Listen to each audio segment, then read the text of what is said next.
Hello everyone, स्वागत है आप सभी का आपके अपने यूट्यूब चैनल हरीश क्लासेज पर। आज हम इस वीडियो में आप लोगों के समक्ष एक्सीलेंट ग्रामर बुक में सिंथेसिस के अंतर्गत जो एक्सरसाइज 13 आपको दी है इसे डिस्कस करने जा रहे हैं। इस एक्सरसाइज के अंतर्गत आ रही साधारण वाक्यों से आप लोगों को एक कंपाउंड सेंटेंस का निर्माण करना है। और आप जानते हैं कंपाउंड सेंटेंस जिसे हिंदी में हम संयुक्त वाक्य कहते हैं।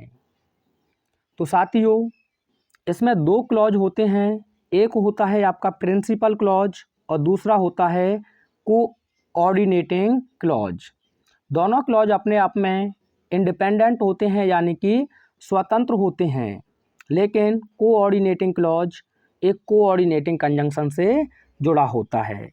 तो कोऑर्डिनेटिंग कंजंक्शंस को याद रखने का एक बहुत छोटा सा फॉर्मूला है जिसे आप आसानी से याद कर सकते हैं, फैन वॉइस। ठीक है भैया, फैन वॉइस। एफ स्टैंड होता है फॉर के लिए, इसका हिंदी अर्थ निकलता है क्योंकि। ए की बात करें तो एंड, और एन की बात करें तो ये रिप्रेजेंट करेगा नॉर को। एंड का तो आप जानते हैं, और नॉर का हो जाएगा न। बी की बात करें तो बट, ठीक है, लेकिन, किंतु, परंतु, पर लिख लेना आप। ओ की बात करें तो और, या फिर अदरवाइज, अथवा या अन्यथा। वाई की बात करें तो यट, यानी कि फिर भी। और एस की बात करें तो सो, यानी कि इसीलिए। ये मेन कंजंक्शंस हैं, और इनमें से केवल मैं आप लोगों को 4 कंजंक्शंस के माध्यम से इस पूरी एक्सरसाइज को सॉल्व करके दिखाऊंगा। किसी भी सेंटेंस को आप एक कंपाउंड सेंटेंस में बहुत आसान तरीके से बना सकते हैं। बस आप लोगों को इन कंजंक्शंस का सही से प्रयोग करना आना चाहिए। इसके अलावा और भी कंजंक्शंस हैं साथियों, जैसे कि आइदर और हो गया, एज वेल एज हो गया, स्टिल हो गया, देयरफॉर हो गया, वेयर आज हो गया, ठीक है, बोथ डॉट डॉट एंड हो गया। अब साथियों एक छोटी सी बात और ध्यान रखें, जब आपको दोनों सेंटेंसेज में कॉन्टिन्यूटी यानी कि निरंतरता का बोध हो तो आप कंजंक्शन एंड का प्रयोग कर दें। पहली बात क्लियर है। अगर आपको उसमें कॉन्ट्रडिक्शन का यानी कि विरोध का भाव देखने को मिले तो आप बट का प्रयोग कर दें। ठीक है, आप चाहे तो या स्टिल भी लगा सकते हैं, लेकिन 4 कंजंक्शंस मैं आपको मेन बता रहा हूँ। यदि आप लोगों को वहाँ विकल्प का भाव देखने को मिले तो वहाँ आप और का प्रयोग कर सकते हैं। करने के लिए आप अदरवाइज भी लिख सकते हैं। अब साथियों, अगर आपको रीजन का बोध हो तो आप फॉर का प्रयोग करेंगे, और रिजल्ट का हो तो आप सो का प्रयोग करेंगे। ये कंजंक्शंस आपको याद रखने हैं, और इन्हीं के आधार पर मैं पूरी एक्सरसाइज को आपके समक्ष डिस्कस करने जा रहा हूँ। तो आइए देखते हैं जो आपका पहला क्वेश्चन है। I am going to Delhi, मैं दिल्ली जा रहा हूँ। I will stay there for a week, मैं वहाँ एक सप्ताह तक ठहरूंगा। तो साथियों देखा जाए तो यहाँ कॉन्टिन्यूटी है, यानी कि निरंतरता है, दिल्ली जाकर वहाँ एक सप्ताह तक रुकने की। तो आपको कुछ नहीं करना है, दोनों सेंटेंसेज के बीच में कंजंक्शन एंड का प्रयोग कर देना है। तो आपका कंपाउंड सेंटेंस होगा I am going to Delhi and I will stay there for a week, मैं दिल्ली जा रहा हूँ और एक सप्ताह तक वहाँ ठहरूंगा। कोई दिक्कत तो नहीं है। आगे देखिए, मेक हैस्ट, जल्दी कीजिए, यू विल बी लेट, आपको देरी हो जाएगी। तो यहाँ आपके पास में ऑप्शन रखा गया है, जल्दी करो नहीं तो फिर क्या होगा, आपको देरी हो जाएगी। तो आपका कंपाउंड होगा मेक हैस्ट, और या आप चाहें तो अदरवाइज लिख सकते हैं, अदरवाइज जल्दी कीजिए, अथवा या अन्यथा you will be late, you will be late, आपको देरी हो जाएगी। बना लोगे आसानी से। आगे देखिए, हेट बिगेट्स हेट, घृणा घृणा को उत्पन्न करती है। लव बिगेट्स लव, प्रेम प्रेम को उत्पन्न करता है। तो साथियों यहाँ भी आपको कॉन्टिन्यूटी बताई गई है, यानी कि एक के बाद दूसरा कार्य चल रहा है, तो आपको कुछ नहीं करना है, दोनों सेंटेंसेज के बीच में कंजंक्शन एंड का प्रयोग कर देना है। Hate begets hate and love begets love, L small हो जाएगा, ये बात आप ध्यान रखेंगे। यानी कि घृणा घृणा को जन्म देती है या उत्पन्न करती है, और प्रेम प्रेम को उत्पन्न करता है या जन्म देता है। आगे, professor Gupta was late, professor Gupta को देरी थी, ही मिस्ड द ट्रेन, और उसने ट्रेन छोड़ दी। अब साथियों देखा जाए तो यहाँ रिजल्ट आपका क्या है, तो आप कहेंगे सर उसने ट्रेन छोड़ दी, रीजन क्या था, उसे देरी थी। तो ऐसी स्थिति में रिजल्ट से पहले आप सो का प्रयोग करते हैं। Professor Gupta was late, professor Gupta को देरी थी, सो इसीलिए he missed the train, he missed the train, इसीलिए उसने ट्रेन को मिस कर दिया। ये हो जाएगा आपका कंपाउंड सेंटेंस। अब आप चाहें तो फॉर का भी प्रयोग कर सकते हैं, तो वो कैसे लिखेंगे, सबसे पहले आपको लिखना होगा प्रोफेसर गुप्ता, इस क्लॉज को आगे लेकर आएंगे, आप लिखेंगे professor Gupta missed the train, missed the train. अब यहाँ आपको बताया था रीजन के लिए, तो फॉर, क्योंकि अब लिख दीजिए ही वॉज लेट, उन्हें क्या थी, देरी, ही वॉज लेट। ये आप दूसरे प्रकार से बना सकते हैं। Professor Gupta missed the train, professor Gupta ने ट्रेन को छोड़ दिया, फॉर, क्योंकि ही वॉज लेट, उन्हें देरी थी या उन्हें देर हो गई थी। आगे है he was in the wrong, वह गलती पर था, ही वॉज पनिश्ड, उसे दंडित किया गया। तो साथियों देखा जाए इसमें भी आपको रीजन है ये, और ये रिजल्ट है, तो रिजल्ट से पहले आपको सो का प्रयोग फिर कर देना है। तो he was in the wrong, वह गलती पर था, सो इसीलिए he was punished, he was punished, उसे पनिश किया गया, यानी कि दंडित किया गया। कोई दिक्कत तो नहीं है। आगे देखिए, it was a stormy night, यानी रात थी, ही वेंचर्ड, उसने बाहर जाने का साहस किया। अब एक बात बताओ, मौसम खराब है तो आप लोग घर पे ही रुकेंगे, आप कहेंगे यस सर, लेकिन उसने बाहर जाने का साहस किया है, तो इसमें क्या दिखाया गया है आपको, विरोध, यानी कि कॉन्ट्रडिक्शन। कहोगे it was a stormy night, एक तूफानी रात थी, बट लेकिन ही वेंचर्ड आउट, उसने बाहर जाने का।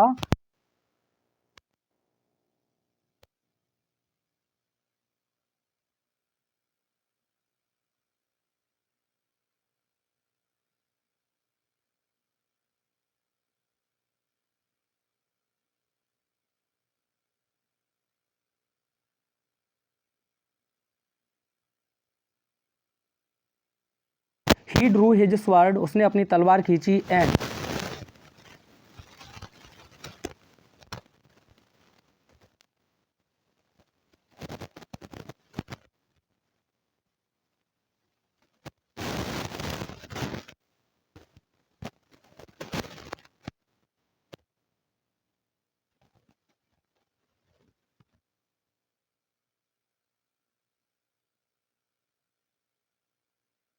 कॉन्ट्रडिक्शन आपको बताया गया है।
आई कुड नॉट विद्यालय ना जा सका। वैसे देखा जाए तो ये सेंटेंस गलत है, क्योंकि यहाँ आपको सिंपल सेंटेंसेज के सेट दिए थे। ये तो अपने आप में एक सिंपल सेंटेंस है, और जब आपको यह सिंपल सेंटेंस दिया है साथियों, तो इससे आपको बनाना है कंपाउंड। तो इसका एक हिंदी में आप अर्थ निकालें तो कैसे कहेंगे, मैं विद्यालय ना जा सका क्योंकि मैं बीमार था, ऐसे तो कहोगे, या मैं बीमार था इसीलिए मैं विद्यालय ना जा सका। तो साथियों, on account of, owing to, because of, due to, ये प्रीपोजिशंस आपको दिए हैं। तो इनके लिए आप चाहें तो इसी क्लॉज को बनाएं तो आप सो से यहाँ जोड़ सकते हैं, अन्यथा दूसरे को पहले लिख सकते हैं और उसके बाद आप फॉर का प्रयोग कर सकते हैं। तो आइए दोनों से मैं बना के दिखा देता हूँ। सबसे पहले आप इसे पूरा क्लॉज बनाएंगे। क्लॉज बनाएंगे तो यहाँ सब्जेक्ट आपका आई, तो ये सब्जेक्ट आप आई लिखेंगे। अब इलनेस अपने आप में नाउन फॉर्म है, एडजेक्टिव आपको बनाना है, तो ये टेंस आपका पास्ट में है, तो यहाँ पास्ट की हेल्पिंग वर्ब आप लेके चलेंगे, बी वर्ब, वॉज, आई के अकॉर्डिंग। ये आपका हट जाएगा, एनी डबल एस हटा देंगे तो इल रह जाएगा। एक क्लॉज ये बन गया आपके पास सेपरेट सेंटेंस। ये कह दीजिए, आई वॉज इल, मैं बीमार था, सो इसीलिए I could not go to school, I could not go to school. ये हो गया आपका कंपाउंड सेंटेंस। या फिर आप ऐसे लिख सकते हैं, I could not go to school, मैं विद्यालय ना जा सका, फॉर, क्योंकि आई वॉज इल, मैं बीमार था। ये क्वेश्चंस आपसे बोर्ड एग्जाम में पूछे गए हैं। ये देखिए 2022 डबल ई क्वेश्चन पेपर में पूछा था, ओविंग टू इलनेस, ये क्वेश्चन था बिल्कुल as it is, comma, he could not go to school, he could not go to school. तो एक्सरसाइज आप आसानी से सॉल्व कर सकते हैं, केवल आपको इनका यूज होना चाहिए। तो देखिए यहाँ बिकॉज ऑफ की जगह पर क्या दे दिया आपको, ओविंग टू, या फिर यहीं दे सकता था ऑन अकाउंट ऑफ। तो हमें परेशान नहीं होना है, पहला क्लॉज हम बना लेंगे, ही वॉज इल और so he could not go to school. ऐसे ही सिंपल सेंटेंस से आपसे ये लगातार बनवाता है। मैं यहाँ लिख देता हूँ बिसाइड्स, ये भी सिंपल सेंटेंस है आपका, लगातार पूछा गया है साथियों। Besides making, besides making a promise, besides making a promise, comma, he kept it, he kept it. ये भी आप देखें तो सिंपल सेंटेंस है, और लगातार आपसे बोर्ड एग्जाम में इससे पूछा गया है। बिसाइड्स रहेगा ये ऐसे, ठीक है, यानी कि एक वायदा करने के अतिरिक्त ही केप्ट इट, उसने इसे पूरा भी किया। तो साथियों, जब भी आपको बिसाइड्स दे तो सबसे पहले आप इसे पूरा क्लॉज बनाएंगे, तो सब्जेक्ट यहीं से लेकर आ जाएंगे हम ही। बात क्लियर है? यहाँ थोड़ा सा मैं पेन का रंग चेंज कर लेता हूँ और अच्छे से आपको समझ में आ जाए। ब्लैक नहीं, ये ले लेते हैं, ठीक है भैया। तो ही आपने लिखा, उसके बाद देखिए ये पास्ट में दिया है, तो जो आईएनजी फॉर्म दिए इसे भी आप पास्ट में लेके चलें, तो आप लिख देंगे मेड। क्या लिख देंगे? मेड, ठीक है। बिसाइड्स आप हटा देंगे, उसके बाद आप लिख देंगे अ प्रॉमिस, अ प्रॉमिस। यहाँ तक आपने एक क्लॉज पूरा तैयार कर लिया।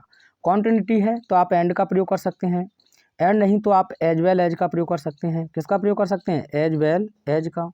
और आगे अंतिम क्लॉज को तो आप आसानी से लिख ही सकते हैं, ही केप्ट इट। बात क्लियर है? सबसे पहले आपको यहाँ से सब्जेक्ट लेना है, ये आ गया सब्जेक्ट। बिसाइड्स आप हटा देंगे, जीरन फॉर्म को आप, ये पास्ट में है तो इसे भी आप मेक का सेकंड फॉर्म लिखेंगे तो पास्ट हो जाएगा, यानी कि मेड। उसके बाद आप लिख देंगे ऑब्जेक्ट आ प्रॉमिस। उसके बाद कॉन्टिन्यूटी में चल रहा है तो आप एंड का प्रयोग कर सकते हैं या फिर एज वेल एज का प्रयोग कर सकते हैं। और अंतिम को आप कोऑर्डिनेटिंग क्लॉज बना देंगे, ही केप्ट इट। बना सकते हो? तो आइए क्वेश्चन मैं आपको दे रहा हूँ, बना के दिखाइए ज़रा। मैंने कहा besides, besides giving, besides giving me his advice, comma, he helped, he helped, helped me. ये है, इसका कंपाउंड बना के बताइएगा। पूछे गए क्वेश्चन हैं साथियों, besides giving me his advice he helped me. Besides के साथ आल्सो का प्रयोग आप नहीं करेंगे, ठीक है। आगे देखिएगा, कम विद मी, मेरे साथ आओ, स्टे एट होम, घर पर रहिए। तो यहाँ भी आपको ऑप्शन दिया गया है, विकल्प दिया गया है। कैसे कहोगे आप, मेरे साथ आओ अथवा घर पर रहिए, तो अथवा के लिए अदरवाइज, या फिर मैंने आपको बताया और का भी आप प्रयोग कर सकते हैं। कम विद मी और stay at home, S small हो जाएगा, यहाँ ध्यान रखेंगे। ही इज इनोसेंट, वह निर्दोष है। He should be treated as such, और उसे इसी प्रकार से क्या करना चाहिए, ट्रीट करना चाहिए, व्यवहार करना चाहिए। तो आप कैसे कहोगे, ही इज इनोसेंट, वह निर्दोष है, सो इसीलिए ही शुड बी, आगे आप लिख देना, he should be treated as सच।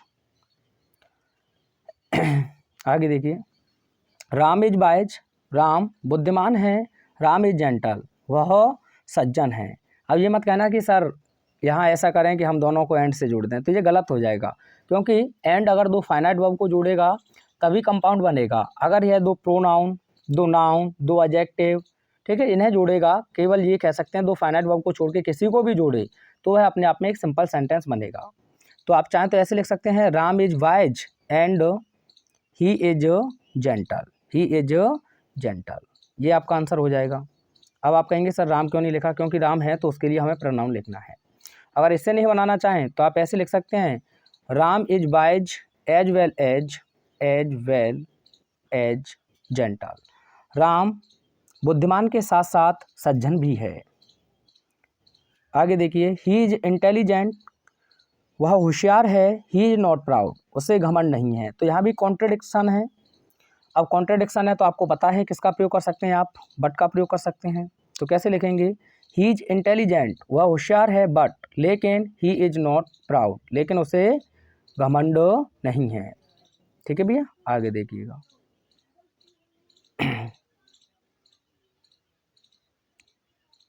एक मिनट रुक, आगे देखिएगा। ही ग्रू वेरी वीक, वह बहुत कमज़ोर हो गया है। He did not break the fast, और उसने अपने फास्ट यानी कि व्रत को नहीं तोड़ा। तो यहाँ भी कॉन्ट्रडिक्शन है, जबकि कमज़ोर हो गया है तो उसे व्रत तोड़ देना चाहिए, लेकिन नहीं तोड़ा है तो आप बट का प्रयोग कर देंगे, बट ही से आगे लिख देंगे। He grew very weak but he did not break the fast, वह बहुत कमज़ोर हो गया है या हो गया, लेकिन उसने अपना व्रत नहीं तोड़ा।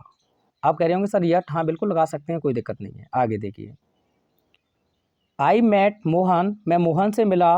ही वॉज अ लेक्चरर, और वह क्या है, एक लेक्चरर है। कॉन्टिन्यूटी में काम चल रहा है तो किसका प्रयोग कर देंगे, एंड का।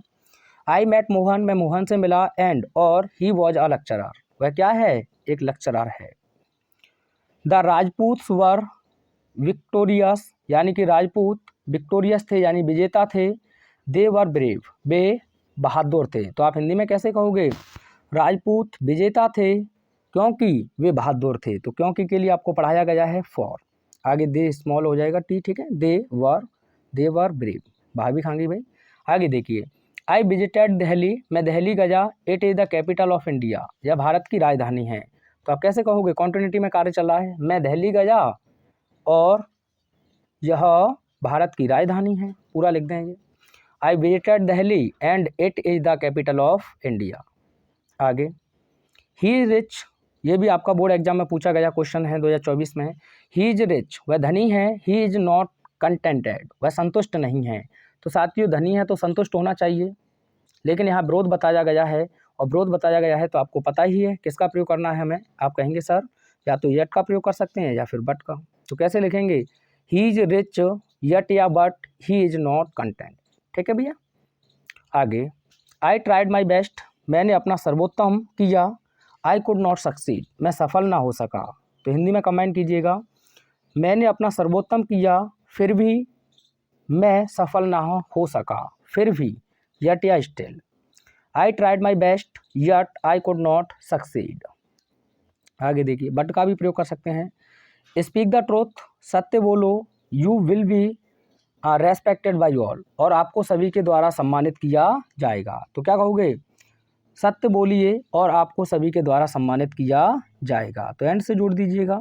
Speak the truth and you will be respected by all. आगे है यू मस्ट स्टार्ट नाउ, आपको अभी शुरू हो जाना चाहिए। यू विल बी लेट, आपको देरी हो जाएगी। तो ऑप्शन है, आपको चांस दिया गया है, तो you must start now otherwise you will be late, otherwise you will be late. पूरा लिख दें आगे। आगे देखिए, गॉड इज मर्सीफुल, यानी कि भगवान दयालु है। मर्सीफुल का मुझे एंटोनियम्स आप कमेंट में सेंड करेंगे, ठीक है।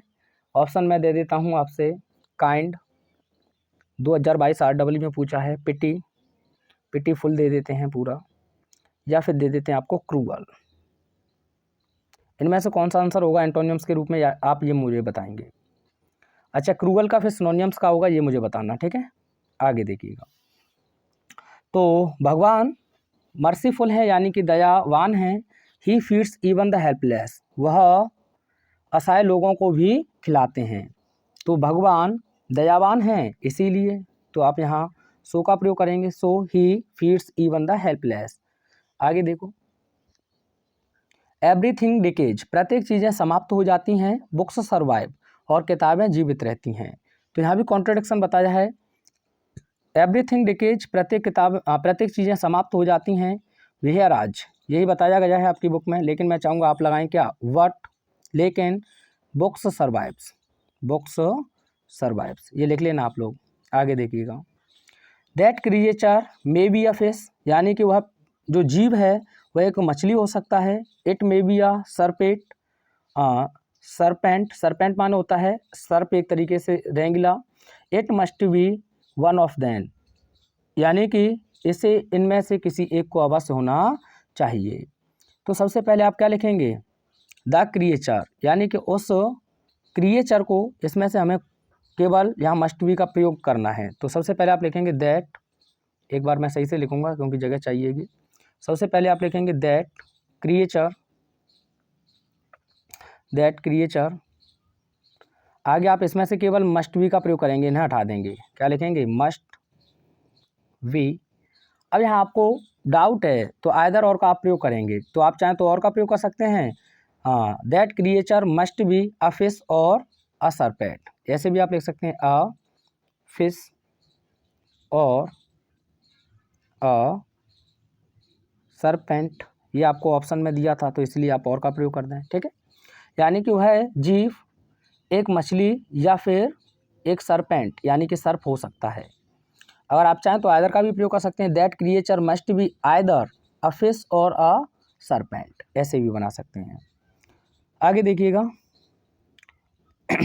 द ब्रेव फेस, बहादुर लोग सामना करते हैं द चैलेंज, यानी कि चुनौतियों का। द कावर्ड फ्ली, और जो बहादुर लोग हैं वो कायर लोग हैं वो भाग जाते हैं।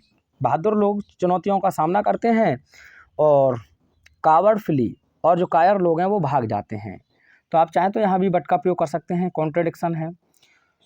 The brave face the challenge but the coward flee, वैसे आपको वेराइज दिया है बुक में, परेशान नहीं होंगे। आगे देखिए, सेठ गोविंद दास इज रिच, यानी कि सेठ गोविंद दास धनी हैं। ही इज अ माइजर, वह कंजूस हैं। तो भाई साहब धनी है तो उन्हें क्या नहीं होना चाहिए, कंजूस। तो लेकिन यहाँ कॉन्ट्रडिक्शन है, तो आप किसका प्रयोग करेंगे, बट का। तो क्या लिख देंगे, Seth Govind Das is rich but he is a miser. आप क्या समझे कि हफ्ता मांग रहे हैं सर, बिल्कुल आप सही समझे। आगे देखिएगा, ही saw the boy in the street, उसने गली में एक लड़का देखा। एक मेरी गली की लड़की, गाना सुना है ना, इसी से डोल रहा होगा। He stopped to talk to him, यानी कि वह उससे बात करने के लिए रुका। He gave him a book, और उसने उसे एक किताब दी। अब देखिए यहाँ कंजंक्शन एंड का प्रयोग आप आसानी से कर सकते हैं। ही saw the boy in the street, और उसके बाद आप चाहें तो यहाँ कॉमा लगा देंगे, कॉमा ये लिख देना, ही मत हटाना, ये लिखो सीधा। He saw the boy in the street, comma he stopped to talk him and he gave him a book. बस ये जोड़ दीजिए, ये कंपाउंड हो जाएगा आपका, ठीक है। एंड कंजंक्शन का प्रयोग कर देंगे, ये एच स्मॉल हो जाएगा। एक बार फिर सुन लें, he saw the boy in the street, comma he stopped to talk him and gave him a book. आगे देखिए, राम इज इंटेलिजेंट, राम होशियार है, ही इज केयरलेस यानी कि वो लापरवाह है, हिज सक्सेस इज डाउटफुल और जो उसकी सफलता वो कैसी है, डाउटफुल है। तो आप कैसे कहोगे, राम होशियार है लेकिन वह कैसा है, लापरवाह। तो यहाँ आप पहले बट का प्रयोग कर दें। राम, मैंने गलत पढ़ दिया, रहीम लिखा है, सॉरी भाइयों, ठीक है। रहीम इज इंटेलिजेंट, रहीम होशियार है बट लेकिन ही इज केयरलेस, वह लापरवाह है, सो इसीलिए हिज सक्सेस इज डाउटफुल। तो ये हो जाएगा आपका आंसर। आगे, I did not go to Delhi, मैं दिल्ली नहीं गया, my brother did not go और मेरा भाई भी दिल्ली नहीं गया। तो यहाँ अलग अलग है ये, तो आप किसका प्रयोग करेंगे, नाइदर नॉर का। लेकिन यहाँ लफड़ा फैल गया, पूछिए कैसे, क्योंकि यहाँ आपको फर्स्ट पर्सन दे दिया है और ये थर्ड पर्सन दे दिया है। तो यहाँ लिखने का नियम होता है साथियों, क्या होता है, आप लोगों को पढ़ाया होगा गुड एक्ट के लिए 231 यानी कि सबसे पहले अगर आपको सेकंड पर्सन दिया है तो आप यू लिखेंगे, फिर आपको थर्ड पर्सन लिखना होता है ही, सी, इट या फिर किसी का नेम, ये लिखना होता है। आप कहेंगे सर दे, नहीं मैं बताऊंगा उसका भी रीज़न आपको। और 31 की बात करें तो इसमें से केवल आई। तो कहने का मतलब या तो 2 पहले लिखिए, अगर 2 नहीं है तो 31 लिखिए, अगर आप कहेंगे कि सर 3 ही ना हो तो फिर आप 21 लिखिए, अगर 1 नहीं है तो 23 लिखिए। ये फॉर्मूला आपको ध्यान रखना है, यानी कि सबसे पहले आप यू लिखेंगे, उसके बाद आपको थर्ड पर्सन में तो ही, सी, इट या नेम किसी का दिया हुआ लिखना है और लास्ट में आप फर्स्ट पर्सन आई लिखेंगे। अगर आपको तीनों प्लूरल दे दें, प्लूरल मतलब जैसे कि आपको दे, क्या दे और बी दे, फिर ये आपका 123 हो जाता है। क्या हो जाता है, 123, यानी कि पहले आप फर्स्ट पर्सन वी लिखेंगे, फिर सेकंड पर्सन यू लिखेंगे, वो तो सिंगुलर प्लूरल दोनों में होता है, और दे की बात करें तो ये आपका 23 हो जाएगा। बैड एक्ट के लिए भी आप 123 का प्रयोग करते हैं, किसी का मर्डर कर दें, हत्या कर दें, ठीक है भाई। तो यहाँ आपको यही ध्यान रखना। तो सबसे पहले आपको बताया चला गया है कि नॉट आ जाए इसमें दोनों में, निगेटिव है तो नाइदर नॉर का हम आसानी से प्रयोग कर देंगे। क्या लिखेंगे, नाइदर। अब यहाँ आई लिख देंगे तो गलत हो जाएगा, क्यों, 2 से 31 में होना चाहिए, अब 2 तो है नहीं, तो थर्ड पर्सन 31 आपका यहाँ आ जाएगा। क्या लिखेंगे, माई ब्रदर। उसके बाद आप लिखेंगे नॉर। अब इसके साथ में आपका नॉट हटेगा, डेड भी हट जाएगा, तो गो का सेकंड फॉर्म आप लिख देंगे वेंट टू दिल्ली। लो, ये बन गया। तो दिक्कतें आपको नहीं होनी चाहिए। ना तो मेरा भाई और ना, आई तो लिखा ही नहीं दद्दू, आई वेंट टू दिल्ली, ना तो मेरा भाई और ना मैं दिल्ली गई। तो ये आपको ध्यान रखना है, ये गलती ना हो। He invited her to the party, यानी कि उसने उसे पार्टी में आमंत्रित किया, क्या भैया नाम भी दे देते। सी डिड नॉट कम, वह नहीं आई। देख रहे हो भाई, आमंत्रित किया बेचारे ने, जिसने इसका दिल तोड़ दिया। कॉन्ट्रडिक्शन है, और कॉन्ट्रडिक्शन है तो आप लोगों को पता होगा किसका प्रयोग करेंगे, बट। यानी उसने उसे आमंत्रित किया था पार्टी में तो उसे जाना चाहिए, लेकिन बेशर्म लड़की नहीं गई। तो आप किसका प्रयोग कर देंगे यहाँ, बट का। But she did not come. He invited her to the party, यानी कि उसने उसे पार्टी में आमंत्रित किया, लेकिन सी डिड नॉट गो कम, वह नहीं आई। चलो भैया, रहा निहारते हैं आप लोगों को वीडियो कैसा लगा, कमेंट के माध्यम से अवश्य बताएं। प्रीवियस ईयर डिस्कस करूंगा अगले वीडियो में, तब तक देखते रहिए सामने। Thanks for watching.